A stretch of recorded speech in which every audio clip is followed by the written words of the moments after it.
السلام علیکم ورحمۃ اللہ وبرکاتہ۔ الحمد للہ وکفى وسلام علی عباده الذین اصطفى وعلى آلہ واصحابہ المجتبى، اما بعد فأعوذ بالله من الشيطان الرجيم، بسم الله الرحمن الرحيم، ولا تنازعوا فتفشلوا وتذهب ريحكم واصبروا إن الله مع الصابرين۔ وعن واثلة رضي الله تعالى عنه قال قال رسول الله صلى الله عليه وسلم لا تظهر الشماتة لأخيك فيرحمه الله ويبتليك، أو كما قال صلى الله عليه وسلم۔ بزرگان محترم، قابل احترام، عزیز نوجوانوں اور بھائیوں، دین اسلام اپنے ماننے والوں کے لیے ہر شعبہ حیات میں ان کی رہنمائی اور رہبری کرتا ہے۔ دین کا کوئی گوشہ اور کوئی حصہ ایسا نہیں ہے جہاں مذہب اسلام نے اپنے ماننے والوں کی رہبری اور رہنمائی نہ کی ہو۔ ظاہری احکام کے ساتھ ساتھ شریعت مطہرہ نے باطنی چیزوں پر بھی توجہ دلائی۔ نبی کریم صلی اللہ تعالی علیہ وسلم نے جس طرح انسانوں کے اعمال ظاہرہ کی طرف توجہ دلائی، اس کے بارے میں ہدایات جاری فرمائی، اسی طرح انسانوں کے جو باطنی اعمال ہیں، انسانوں کے اندر پائے جانے والے وہ جذبات اور وہ احساسات جو انسان کے باطن کے اندر ہوتے ہیں، اللہ کے رسول صلی اللہ علیہ وسلم نے اس کے متعلق بھی تعلیمات ارشاد فرمائی۔ وہ احساسات اور وہ جذبات اگر پاک صاف ہوں، بہتر ہوں، اچھے ہوں تو معاشرے کے اندر خوشحالی آتی، اور اگر جذبات خراب ہو جائیں، ایک دوسرے کے متعلق طعن و تشنیع پر آمادہ کر دیں اور ایک دوسرے سے دوری پیدا کرنے کا سبب بن جائیں، تو پھر معاشرے کے اندر دوریاں، بغض، عداوت جیسی صفات پیدا ہو جاتی۔ جو حدیث خطبے کے بعد پڑھی گئی ہے، اس میں اللہ کے رسول صلی اللہ علیہ وسلم نے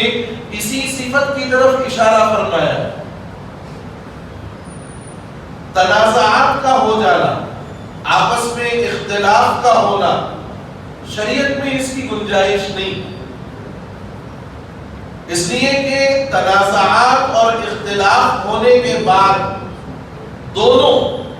جس کے درمیان یہ اختلاف اور تنازع ہوا ہے، ایک دوسرے کو نیچا دکھانے کی کوشش شروع کر دیتے، ایک دوسرے کے لیے اچھے جذبات اب ان کے دلوں میں پیدا نہیں ہوتے، بلکہ ہر ایک دوسرے کو نیچا دکھانے یا اس کے لیے کوئی ایسی چیز کرنے کی تیاری میں لگ جاتا ہے جس سے اس کو تکلیف پہنچے، جس سے اس کی زندگی کے اندر کوئی ایک خرابی پیدا ہو جائے۔ خاندانوں کے درمیان، اڑوس پڑوس کے درمیان،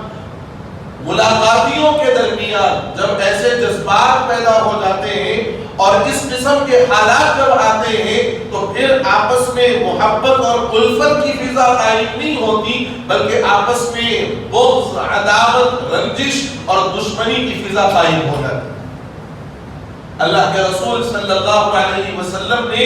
اسی بات کی طرف اشارہ کرتے ہوئے حدیث میں فرمایا کہ اپنے دلوں کو اپنے بھائیوں کے جذبات کے لیے پاک صاف رکھو۔ جہاں چند لوگ جمع ہوتے ہیں، جہاں کچھ لوگوں کا آپس میں اجتماع ہوتا ہے، تو وہاں اختلاف کا ہونا یا وہاں کسی بات پر تنازع کا ہونا ایک فطری تقاضا ہے۔ جیسے جہاں کئی برتن جمع ہوتے ہیں تو آپس میں ایک دوسرے کے ساتھ ملنے کی وجہ سے کھڑکنے کی آواز ضرور پیدا ہوتی ہے، لیکن اس کا یہ مطلب نہیں ہوتا کہ برتن اپنی جگہ خالی کر کے دوسرے مقام پر چلے جاتے ہیں، بلکہ وہ اسی مقام پر رہتا ہے۔ اس کا مطلب یہ ہے کہ آپس میں اختلاف کا ہونا، آپس میں کسی بات پر ناپسندیدگی کا اظہار کا کر دینا، یہ ایک فطری تقاضا ہے، لیکن اس فطری تقاضے کو آپ اگر طول دے دیں اور اس کو بڑھاوا دے دیں اور اس کو بہت لمبا لے کر کے چلیں، تو پھر جو محبت اور الفت اللہ پیدا کروانا چاہتے ہیں وہ الفت و محبت ختم ہو جاتی ہے۔ آج اپنے خاندانوں کا جائزہ لے لیں، اپنے گھروں کا جائزہ لے لیں، اپنے ملنے جلنے والے اور ملاقاتیوں سے اس سلسلے میں جائزہ لے کر کے دیکھیں کہ اختلاف کا ہونا ایک فطری چیز ہے، لیکن اس چیز کو اپنی انا کا، اپنی دشمنی کا اور اپنے آپ کے بہتر ہونے اور دوسرے کے نیچا دکھانے کا اس کو ذریعہ نہ بنایا۔ قرآن کہتا ہے کہ اگر تمہارے اندرون ایسی صفات پیدا ہو جائے، فَإِن تَنَازَعُوا فَتَفْشَلُوا، اگر اختلاف کرو گے ناکام ہو جاؤ گے۔ تمہارا اختلاف دوسروں کے لیے فائدے کا ذریعہ بنے گا، تمہاری آپس کی رنجشیں دوسروں کو تمہارے لیے پلاننگ کرنے کا ایک موقع فراہم کرے گی، اس لیے کہ تمہارے اندر اتحاد نہیں،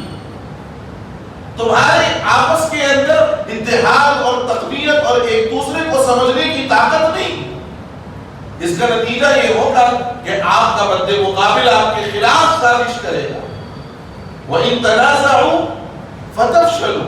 وَتَذْهَبَ رِيحُكُمْ، اور تمہاری جو ہوا ہے، تمہارا جو روب ہے، تمہارا جو دبدبہ ہے وہ اکھڑ جائے گا۔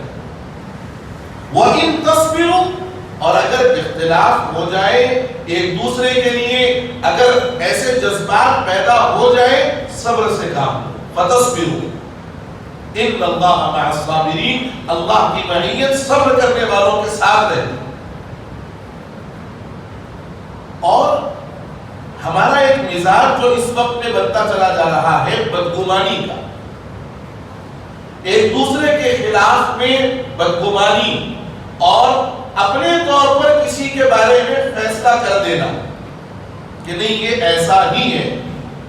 نہیں اس کی فطرت میں یہ چیز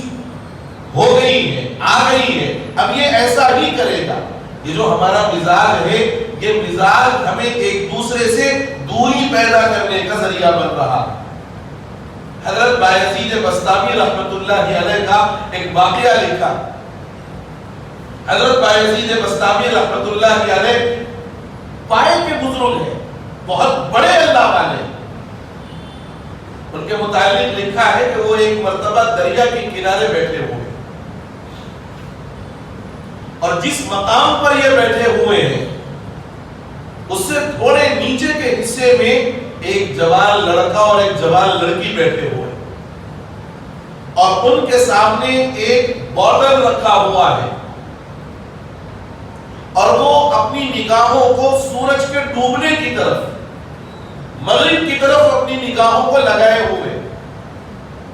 حضرت بایزید بسطامی رحمت اللہ علیہ یہ منظر دیکھنے کے بعد ان کو یہ خیال پیدا ہوتا ہے اور ان کے ذہن میں یہ بات آتی ہے کہ شاید یہ دونوں آپس میں گناہ کا ارادہ کر رہے ہیں، اور ان کے سامنے جو بوتل رکھا ہوا ہے یہ شراب کا بوتل ہے، اور یہ مغرب کی طرف نگاہ کر کے بیٹھے ہوئے ہیں۔ شاید ہو سکتا ہے کہ رات آنے کا انتظار ہے، جیسے سورج غروب ہوگا یہ شراب نوشی کریں گے اور آپس میں بدکاری کریں گے۔ ظاہری نگاہوں میں جو منظر حضرت بایزید بسطامی کے سامنے آیا، انہوں نے اس پر اپنے ذہن سے ایسا فیصلہ کر دیا، لیکن اس نظریے کو اور اس فیصلے کو پختہ کرنے سے پہلے حضرت بایزید بستامی نے یہ ضروری سمجھا کہ جا کر کے اس بات کی تحقیق تو کر لوں، کہیں ایسا نہ ہو کہ میں بدگمانی کے گناہ میں مبتلا نہ ہو جاؤں۔ حضرت بایزید بستامی رحمت اللہ علیہ ان دونوں کے پاس گئے اور ان سے سوال کیا کہ تمہارا کیا ارادہ ہے اور یہاں کیوں بیٹھے ہوئے؟ تو ان دونوں نے کہا کہ ہم دونوں آپس میں سگے بھائی بہن، ہم دونوں آپس میں سگے بھائی بہن ہیں، اور ہمارے سامنے یہ جو بوتل رکھا ہوا ہے یہ پانی کا بوتل ہے، ہم لوگ روزے کی حالت میں ہیں اور سورج کے غروب ہونے کا انتظار کر رہے ہیں کہ اگر سورج غروب ہو جائے پانی پی کر کے ہم اپنے روزے کا افطار کریں۔ حضرت بایزید بستامی رحمت اللہ علیہ اپنے آپ پر بڑے شرمندہ ہوئے اور اپنے آپ پر بڑا افسوس کیا کہ یہ دونوں ایک نیک کام کے لیے، اچھے مقصد کے لیے اور پاکیزہ رشتے کے ساتھ اس مقام پر بیٹھ کر اللہ کی عبادت انجام دینے والے تھے، اور میرے ذہن نے ان دونوں کے متعلق ایک غلط خیال پیدا کر دیا۔ میرے بزرگوں، آج یہ صفت ہم لوگوں کے اندر بڑی عام ہے، بڑی عام ہے۔ کیا مذہبی رہنما اور کیا مسجد کے امام اور کیا دین کا کام کرنے والے اور کیا سیاسی قائدین، ہر ایک کے متعلق ہمارا ذہن یہ ہے کہ ہم کسی بھی کام کے ہونے پر فوراً بدگمانی خود پیدا کر لیتے ہیں، فیصلہ کر دیتے ہیں کہ نہیں یہ ایسا ہی ہے،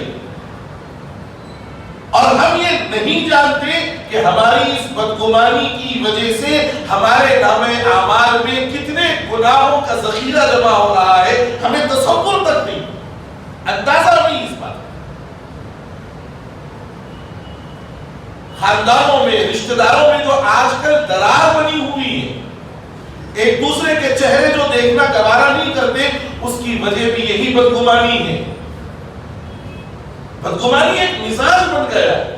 طبیعتوں کے اندر ایک لازمہ حصہ بنا ہوا ہے۔ قرآن کہتا ہے یا ایھا الذین آمنوا لا تجسسوا، ایک دوسرے کے تاک جھانک میں مت رہو، ایک دوسرے کے خلاف بدگمانیاں مت پیدا کرو، ان بعض الظن اثم، بعض بدگمانیاں گناہ ہوتے ہیں، اور تمہارے اس بدگمانی کرنے کے نتیجے میں تمہارے نامہ اعمال میں گناہوں کا ذخیرہ بڑھتا چلا جاتا ہے۔ اچھا گمان کرو، اچھی صفات اپنے اندر پیدا کرو، اچھی خوبیاں اپنے اندر پیدا کرو، یہ ایک مومن کی شان کے مناسب ہے۔ کتابوں میں ایک واقعہ ملتا ہے جو آپ کو اور مجھے یہ بات سکھا سکتا ہے۔ اگر واقعتاً اس واقعے کا جو سبق ہم لینا چاہیے ہم کو، اگر ہم وہ سبق لے لیں تو یہ بات ضرور ہمیں بتا سکتی ہے یہ واقعہ کہ اچھا گمان کرنا اور کسی کے بارے میں بہترین سوچ رکھنا یہ کتنی اچھی چیز ہے اور اس کا کتنا فائدہ ہوتا ہے۔ کتابوں میں ایک واقعہ لکھا ہے کہ ایک ڈاکو تھا اور اس کے کئی ساتھ میں رہنے والے، کام کرنے والے، اس کے ماتحت کام کرنے والے تھے۔ ڈاکو ہمیشہ چوری، ڈاکہ، ان گناہوں کے اندر مبتلا تھا۔ ایک مرتبہ اتفاق یہ ہوا کہ اس نے ڈاکہ ڈالا، چوری کی، پکڑے گیا۔ قسمت اچھی تھی کہ اس کے تمام ساتھی تو پکڑے گئے مگر یہ قید سے آزاد ہو کر کے بھاگ گئے۔ اب اس نے بھاگنے کے بعد یہ سوچا کہ اگر میں پھر سے ڈاکے اور چوری کا کام کروں گا تو پھر سے نئے افراد لانے پڑیں گے، پھر سے نئے ساتھی جمع کرنے پڑیں گے، کہاں سے جا کر کے میں لاؤں گا اور ہر ایک کو تیار کروں گا۔ لہذا اس نے ایک کام یہ کیا کہ ایک گاؤں کا قصد کیا، ایک گاؤں میں چلا گیا اور یہ ارادہ اور یہ ذہن لے کر کے گیا کہ میں وہاں جا کر کے اللہ والا بن جاؤں گا، بزرگ بن جاؤں گا۔ چنانچہ وہ اس گاؤں میں جب داخل ہوا، وہاں کے حالات اور وہاں کے لوگوں کے حال چال اور ان کی دینی سطح کو دیکھا تو اس نے اپنا فیصلہ پختہ کر لیا کہ ہاں میں یہاں اس علاقے کا بزرگ اور اللہ والا بن جاؤں گا۔ چنانچہ وہ اپنے ارادے کے مطابق اللہ والا بن گیا، بزرگ بن گیا، جبہ، عبا، قبا، امامہ، جتنی چیزیں ہوتی ہیں وہ ساری چیزیں اس نے اپنے اوپر ڈال لی اور بزرگ بن کر کے ہاتھ میں بڑی تسبیح لے کر کے بیٹھ گیا۔ لوگوں میں چرچا ہوا کہ ہمارے گاؤں میں ایک بڑے اللہ والے بزرگ آئے۔ اب لوگوں کا ایک مزاج ہوتا ہے، اور ہماری جو حیدرآباد کی عوام ہے، اللہ ان کو یعنی بے شمار جو ہے صحت دے، ان کو عقل سلیم دے، اور ان کی زندگیوں میں، ان کی عمروں میں خوب برکت دے، یہ ہر نئی چیز پر بہت جلدی فریفتہ ہو جاتی ہے۔ ہمارے دکن کی عوام کا یہ حال ہے کہ ہر نئی چیز پر بہت جلدی فریفتہ ہو جاتی ہے۔ تو وہاں کی عوام بھی جب ان کو اس بات کی اطلاع ہوئی کہ ایک بہت بڑے بزرگ اور اللہ والے آئے ہیں، سارے کے سارے ان بزرگ کے پاس پہنچ گئے۔ جو اس بزرگ کے پاس جاتا وہ ان کو تسبیحات بتاتے کہ بھائی تم صبح یہ تسبیح کرنا، شام یہ تسبیح کرنا، دوپہر یہ تسبیح کرنا، اور یہ ذکر کا تم اپنا معمول بنانا۔ لوگ ان کے دیے ہوئے ذکر کو کرتے گئے، اور چند سالوں میں معاملہ ایسا ہوا کہ یہ جو بزرگ بن کر کے آئے تھے، حقیقت میں یہ بزرگ نہیں ہے، یہ تو ڈاکو تھا، لیکن اس نے اپنے آپ کو بزرگی کے لبادے میں ڈال کر کے گاؤں والوں کے سامنے پیش کیا کہ میں بہت بڑا اللہ والا بزرگ ہوں۔ چند سالوں میں جن کو اس نے اولاد اور وظائف دیے، ذکر و اذکار دیے، انہوں نے خوب پابندی کی ان ذکر و اذکار، خوب اس ذکر کو کیا، دل سے کیا، اور اتنا دل سے کیا کہ یہ بزرگ کے پاس جانے والے ان کے مرید یہ خود بہت بڑے اللہ والے بن گئے، یہ خود بہت بڑے اللہ والے بن گئے، اور اتنے بڑے اللہ والے بنے، کتابوں میں لکھا ہے کہ ان کو مرتبہ مراقبہ اللہ نے عطا فرما دی۔ مرتبہ مراقبہ کیا ہے؟ مرتبہ مراقبے کا مطلب یہ ہوتا ہے کہ آدمی بیٹھ کر کے اپنی آنکھ بند کرے اور کسی کے بارے میں سوچے کہ بھئی اس کا مقام اللہ کے نزدیک کیا ہے، اور یہ اللہ کا کتنا قریبی بندہ ہے، تو وہ اپنے مراقبے میں اس بات کا اندازہ لگا سکتا ہے۔ اتنے بڑے اللہ والے بن گئے وہ مریدین۔ ایک دن سارے مرید آپس میں جمع ہو گئے، اور ان مریدوں نے آپس میں جمع ہو کر کے ایک پلان بنایا، ایک منصوبہ بنایا۔ کہا کہ بھئی ہم لوگ اپنا اپنا مقام تو اپنے مراقبے میں دیکھ رہے ہیں، ہمیں اپنا مقام تو مراقبے میں نظر آ رہا ہے کہ ہم ولایت کے کس درجے پر پہنچ گئے، لیکن آج تک ہم نے اپنے شیخ اور اپنے بزرگ اور اپنے پیر کا مقام نہیں دیکھا۔ چلو آج ہم سارے مل کر کے اپنے پیر کا مقام دیکھتے ہیں۔ میں آپ کو بتانا چاہ رہا ہوں کہ حسن ظن کتنی اچھی چیز ہے، اچھی سوچ رکھنا اور اچھا ذہن رکھنا کسی کے بارے میں کتنی اچھی سوچ۔ چنانچہ ان سارے مریدوں نے بیٹھ کر کے مراقبہ شروع کیا، اور مراقبے میں اپنے پیر کو اور اپنے مرشد کو اپنے ذہن میں لے آئے۔ ساروں نے مراقبہ کیا، کسی کے مراقبے میں پیر کا مقام کسی کو نظر نہیں آیا۔ نظر آتا بھی کیسے؟ نظر آتا بھی کیسے؟ اس لیے کہ یہ حقیقی بزرگ نہیں تھے، یہ تو اپنے آپ کو اور اپنی جو ہے روزی روٹی کا انتظام کرنے کے لیے خود کو بزرگ ظاہر کر دیے، حقیقت میں بزرگ نہیں ہے۔ اب سارے مرید پریشان کہ ہم نے مراقبہ کیا، اپنے پیر اور اپنے شیخ کا مقام جاننا چاہا، ہمیں اپنے شیخ اور پیر کا مقام نظر نہیں آیا۔ سارے روتے ہوئے اپنے پیر کے پاس پہنچ گئے، سارے مرید روتے ہوئے اپنے پیر کے پاس پہنچ گئے۔ کہا کہ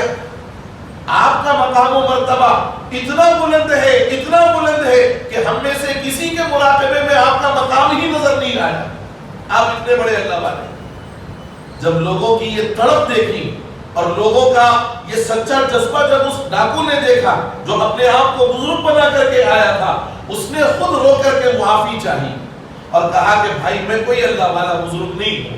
میں کوئی اللہ والا نہیں ہوں، میں ڈاکو تھا اور میرے ساتھ ایسے حالات بنے، میں نے اپنے روزی روٹی کے انتظام کے لیے یہ معاملہ کیا ہے۔ تو سارے مریدوں نے کہا کہ نہیں، آپ ہی وہ ہستی ہے جس کی وجہ سے ہم آج اس مقام پر پہنچے ہیں. یقیناً آپ کے اندر وہ صفات موجود ہے. اگر آپ تھوڑی محنت کر لیں تو ہم سے بھی آگے نکل سکتے ہیں. جب مریدوں نے یہ بات کہی تو شیخ نے اپنا ارادہ بدل دیا اور اس نے پھر دل سے اللہ کی طرف متوجہ ہو کر توبہ اور انابت کی تو اللہ نے ان ساروں کا مرید بن کے اس پورے گاؤں اور اس علاقے کا بڑا اللہ والا اس کو بنا.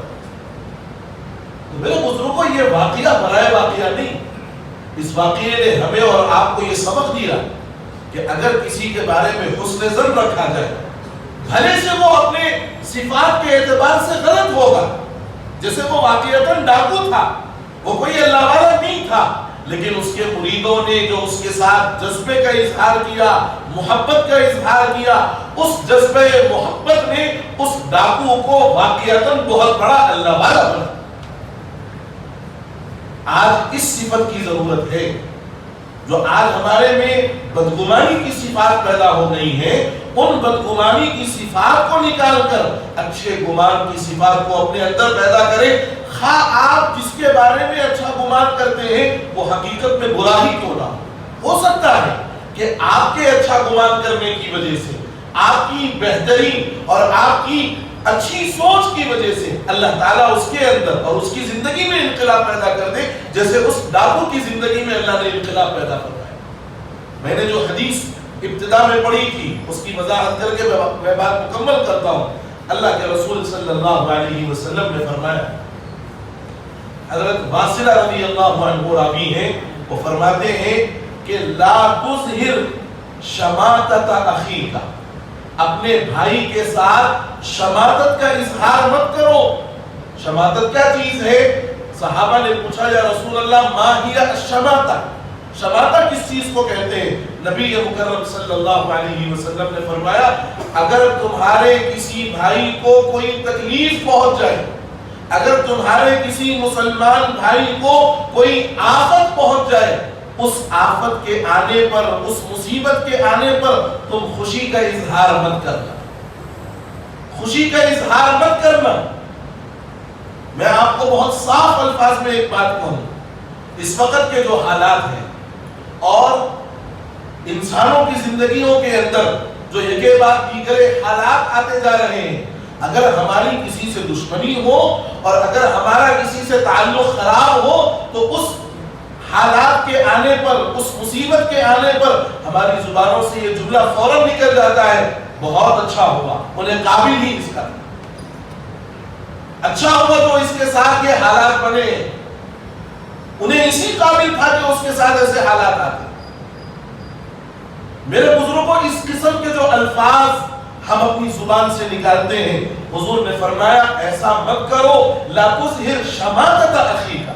اگر تمہارے کسی بھائی کو تکلیف پہنچ جائے یہ مت کہو کہ وہ اس قابل تھا, خوشی کا اظہار مت کرو. اگر تم اس کی تکلیف کو دور نہیں کر سکتے تو کم از کم اس کی تکلیف پر خوشی کا اظہار تو نہ کرو.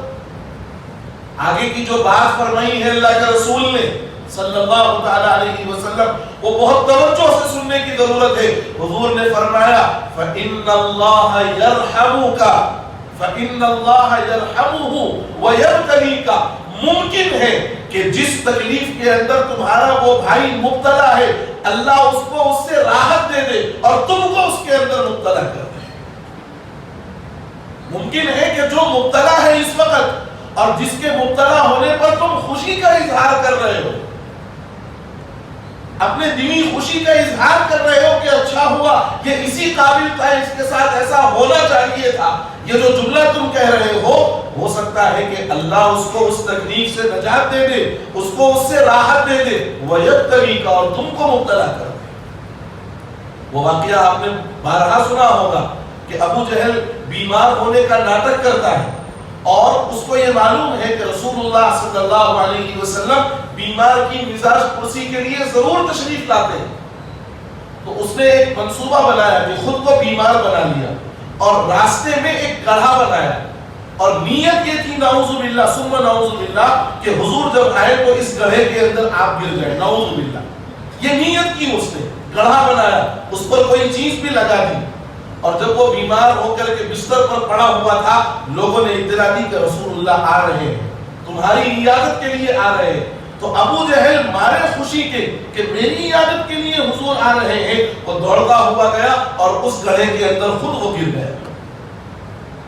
اس گڑھے کے اندر خود وہ گر گیا۔ اس لیے عربی کی کہاوت ہے من حفر بئرا لأخیہ، جو اپنے بھائی کے لیے گڑھا کھودتا ہے قد وقع فیہ، وہ خود اس کے اندر گر جاتا ہے۔ اس لیے میرے بزرگوں اپنے اندر حسن ظن پیدا کرو، اچھی سوچ پیدا کرو، اچھی فکر پیدا کرو، اور کسی سے بھی بدگمانی اپنے دلوں کے اندر مت پیدا کرو۔ آپ کے مذہبی رہنما آپ کا کوئی نقصان نہیں چاہتے، آپ کے ساتھ بھلائی چاہتے ہیں۔ یہ ہماری سوچ کی بات ہے کہ ہم وہ بات نہیں سمجھتے جو ان کے ذہن میں ہوتی ہے۔ نہ اپنے مذہبی رہنماؤں کے ساتھ غلط سوچ کا معاملہ کرنا، نہ کسی عام مسلمان کے ساتھ کسی کے بارے میں اپنے دل کے اندر غلط سوچ اور بدگمانی پیدا کرنا، یہ بہت بڑے گناہ کی بات ہے۔ اللہ مجھے بھی، آپ کو اور ساری امت مسلمہ کو بدگمانی کے وبال سے، اس کے گناہ سے محفوظ فرمائے، اور ہر ایک کے ساتھ اچھا سوچ رکھنے، اچھی فکر رکھنے اور اچھا برتاؤ کرنے کی توفیق نصیب فرما دے۔ آمین یا رب العالمین۔ وآخر دعوانا ان الحمد للہ رب العالمین۔